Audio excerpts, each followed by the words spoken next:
¿Podemos empezar? Vale. Pues hola a todos, muchas gracias por venir. Hola. Hola. Vamos a dar una charla sobre el movimiento de altruismo eficaz. Y bueno, por si no lo sabéis, vamos a dar la charla y a continuación haremos un taller debate. ¿Vale? Recalco lo de debate porque lo que queremos es hacer algo participativo. Construir, digamos, entre todos cómo hacer un activismo más eficaz. ¿Vale? Entonces comenzamos con la charla. No sé si habéis oído alguno que es el altruismo eficaz. ¿Se suena? Pues es un movimiento que surgió en el año 2000 en Oxford. Uno de sus creadores principales fue Peter Singer, al que seguro que alguno conoceréis por su papel en el movimiento de liberación animal. Y podríamos definir este movimiento como un movimiento que trata de identificar los problemas que causan un mayor sufrimiento en el mundo y cuáles son las formas de arreglarlos de manera más eficaz, ¿vale? De forma resumida, tiene dos componentes. Tiene el componente de altruismo, de buscar un impacto positivo en el mundo, de lograr el mayor bien que podamos en el mundo, y la otra parte es la de eficacia, que es la manera de cómo lo hacemos, ¿no? De establecer un objetivo y llegar a él de forma racional, de poder organizar nuestras habilidades, nuestro tiempo, nuestros recursos, de forma eficaz, de forma que funcione. Esta primera parte de altruismo quizás sea algo más intuitivo, ¿no? Al fin y al cabo, ¿qué es lo que queremos todo el mundo? Hacer del mundo un lugar mejor. Pero esta segunda parte, sin embargo, no es tan intuitiva, no es tan sencilla. Muchas personas se piensan que simplemente con las buenas intenciones es suficiente, que con tal de salir a hacer activismo con lo que pensemos que va a funcionar es suficiente. Y bueno, como todos sabemos que la mejor forma de aprender algo es experimentándolo, antes de seguir vamos a hacer dos pequeños ejercicios que voy a poner a continuación. Vale, decimos, una raqueta y una pelota cuestan 1,10 en total, ¿vale? La raqueta cuesta 1 euro más que la pelota. ¿Cuánto diríais que cuesta la pelota? No hace falta que lo digáis ahora mismo, ¿vale? Quiero que lo penséis, podéis hablarlo con el compañero si queréis, y que os lo quedéis un momento.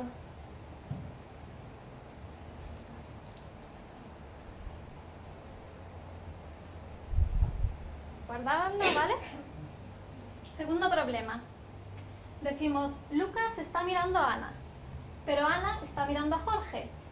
Lucas está casado, pero Jorge no.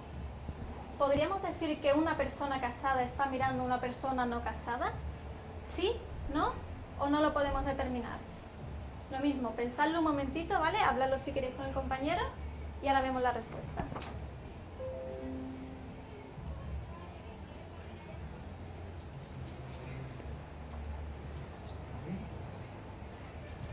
Vamos a ver qué sale. Primer ejercicio. No cuesta 10 céntimos, cuesta 5. Es curioso porque aquí la mayoría de las personas lo que nos sale intuitivamente es decir 10, ¿verdad? Pero sin embargo, si nos ponemos a sumar, si valiera 10, la raqueta tendría que costar 1,10 y ya no nos cuadraría con el total. Sin embargo, con 5 céntimos sí que nos saldría 1,5 y 1,10. Veamos el segundo. Sí se puede determinar. Aquí igual, la mayoría de las personas, yo incluida cuando lo hice, ¿no?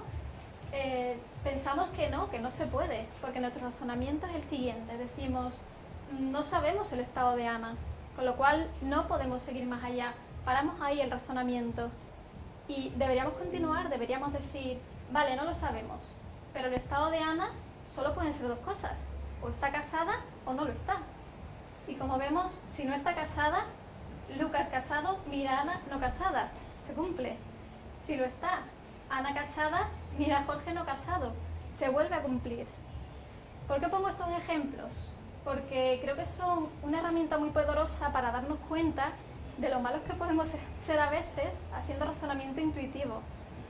Por eso es tan importante que si queremos realmente hacer un gran impacto social en el mundo, que nos basemos en la razón, que establezcamos un objetivo y después una estrategia, no solo pensando en lo que creamos intuitivamente que va a funcionar, sino que en lo que basándonos en la razón podamos decir que va a funcionar.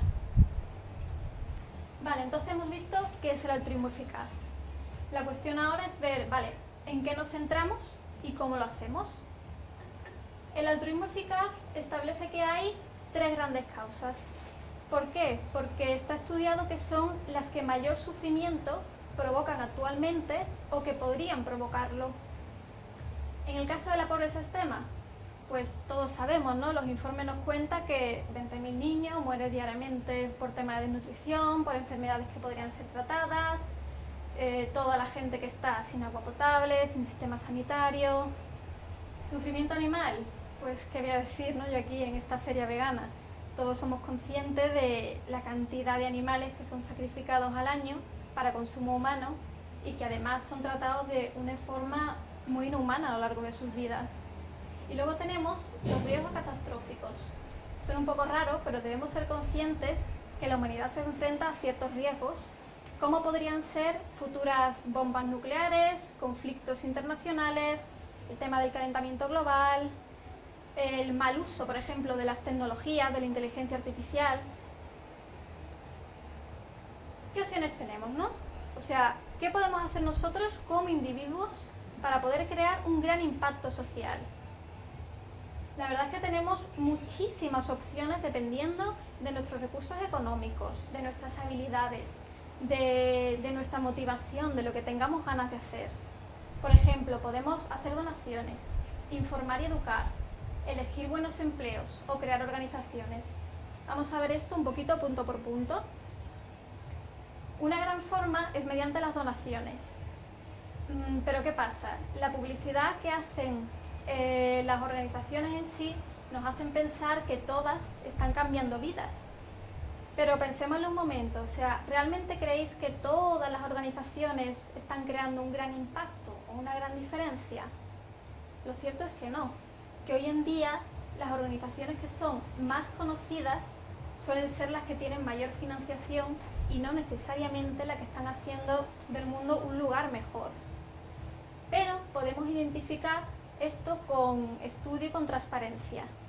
Para esto hay 2 organizaciones que son muy chulas, que son GiveWell y Animal Charity Evaluators. ¿Qué hacen estas asociaciones? Que, bueno, GiveWell se centra sobre todo en el tema de la pobreza y estudia ONGs y estudia intervenciones para ver cuáles funcionan mejor. Podemos saber qué se está haciendo exactamente con nuestras donaciones. Animal Charity Evaluator hace lo mismo, pero con el tema de los animales no humanos. Según estas 2 organizaciones, podríamos establecer un top 3 de las organizaciones que son más efectivas en este momento en el mundo. Para los humanos tenemos la Fundación contra la Malaria y, bueno, estas 2 que ahora mismo no voy a pronunciar, ¿vale? pero que tratan de la desparasitación en los niños, ¿vale? La desparasitación. Y los animales no humanos, ¿sabéis? De eliminar los parásitos. Y en animales no humanos tenemos Igualdad Animal, Mercy for Animals y The Humane League. Como dije antes, es muy curioso, ¿no?, que las organizaciones que más se conocen no son siempre las que hacen un bien mejor. Por ejemplo, la Fundación contra la Malaria no es tan conocida y, sin embargo, hay un dato que a mí la verdad es que me chocó bastante y me cambió la perspectiva cuando me lo dijeron, y es que resulta que el parásito de la malaria ha matado a la mitad de los humanos que han vivido a lo largo de la historia. Es que es una barbaridad. Otro ejemplo, por ejemplo, con la segunda organización, es una organización con un nombre muy largo y muy raro, que solo trata a gente pobre. Y no sabemos que, por ejemplo, con solo 35 céntimos conseguimos desparasitar a un niño.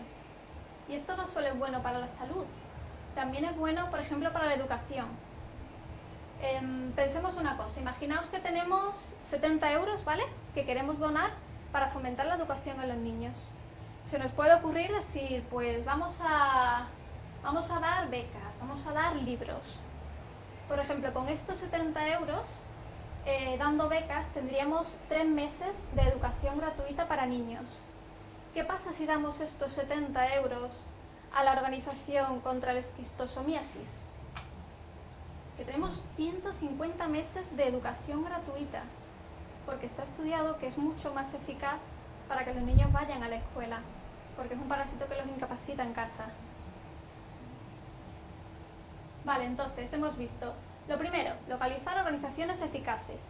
La segunda pregunta es, vale, ¿y cuánto damos? Para esto hay otra organización muy interesante que se llama Giving What We Can, que las personas que forman parte de ella han llegado a un compromiso de dar del 5 al 10% de lo que ganen a organizaciones eficaces. Esto mucha gente la primera vez que lo oye dice, ostras, es que esto es un montón. Pero tenemos que ser conscientes de algo. Imaginaos que tenemos un salario de 1.200 euros al mes, ¿vale? Esto nos sitúa dentro del 10% más rico del mundo. O sea, tendríamos 16 veces más ingresos que la media mundial. ¿Qué pasa si decidimos dar el 10%, que serían 120 euros? Seguiríamos estando dentro del 10% más rico. Creo que es algo muy importante, ¿no?, a tener en cuenta, el situarnos. ¿Qué haríamos, por ejemplo, con estos 120 euros? Podríamos, por ejemplo, distribuir 260 redes contra la malaria, o 1.331 tratamientos para la esquistosomiasis, o evitar el sufrimiento de 14.000 animales. Es un montón. Vale, entonces hemos hablado de donaciones. Otra forma que podemos ayudar bastante, informando y educando sobre las causas.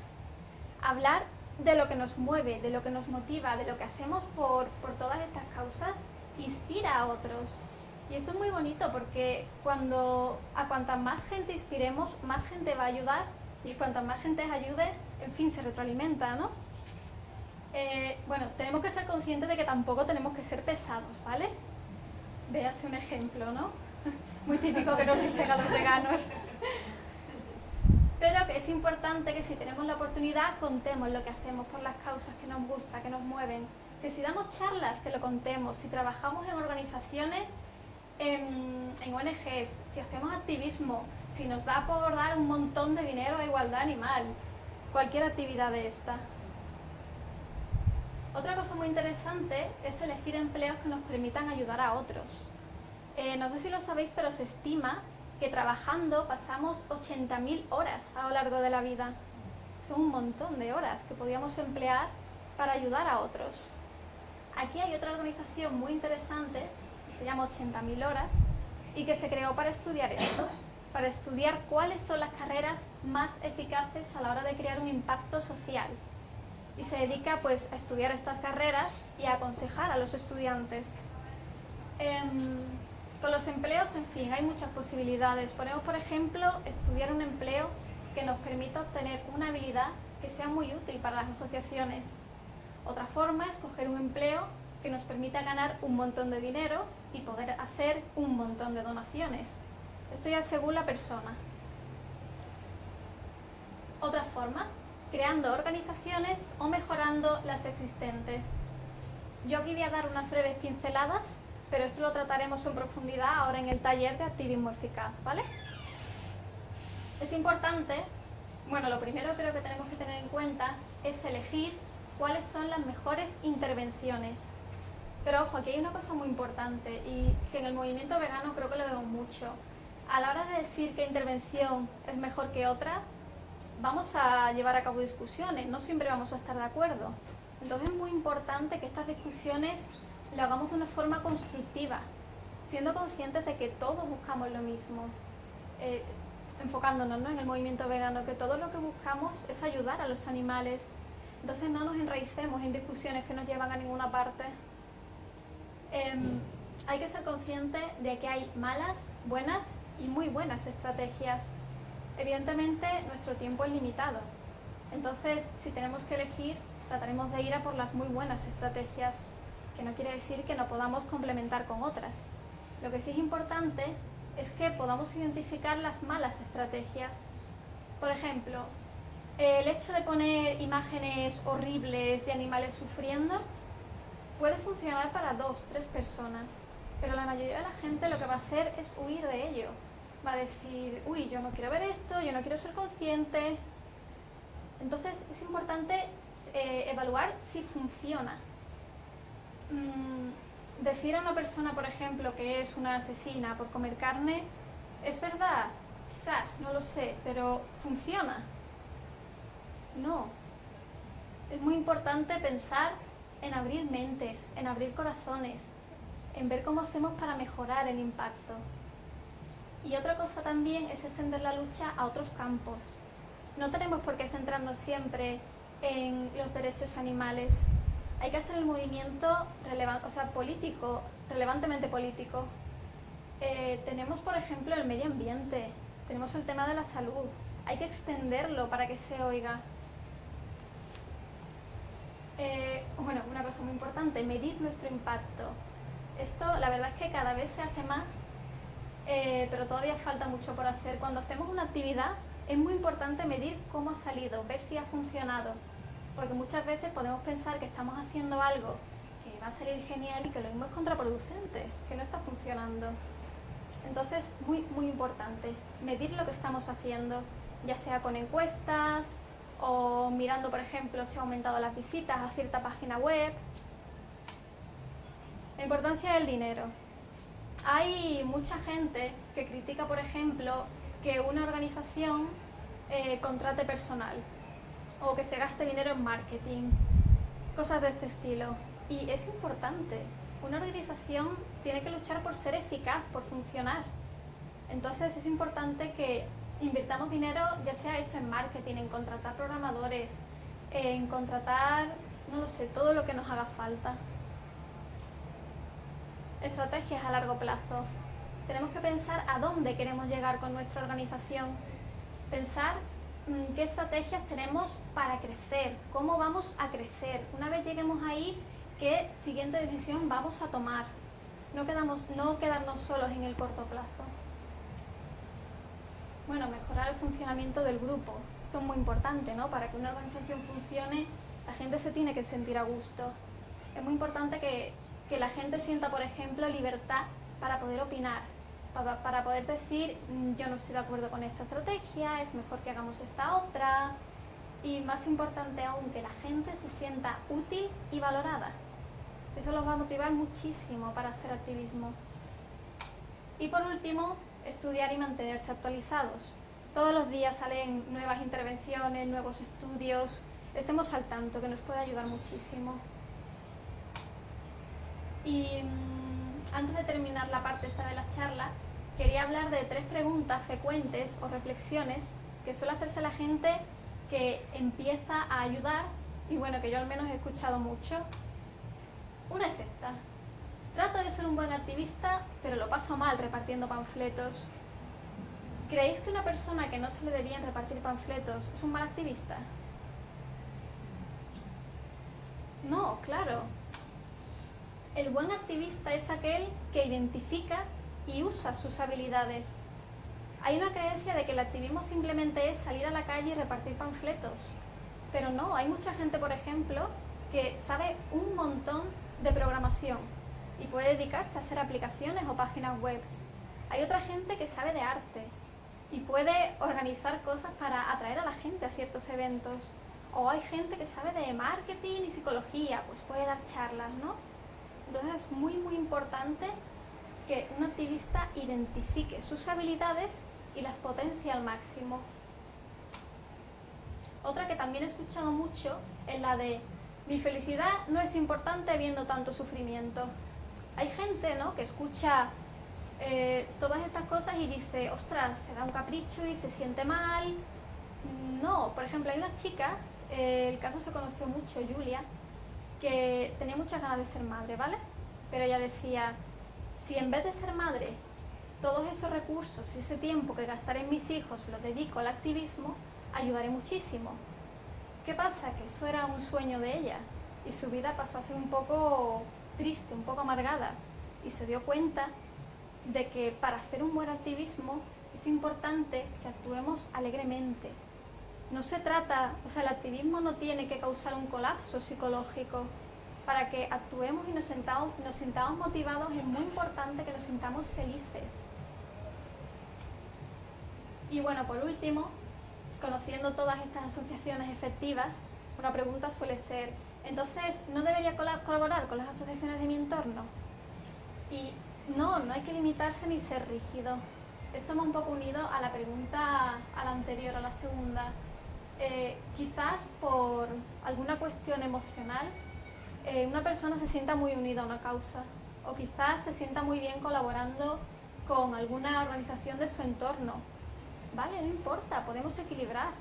Lo importante es no perder de vista que hay organizaciones que sabemos que funcionan y que tienen un gran impacto.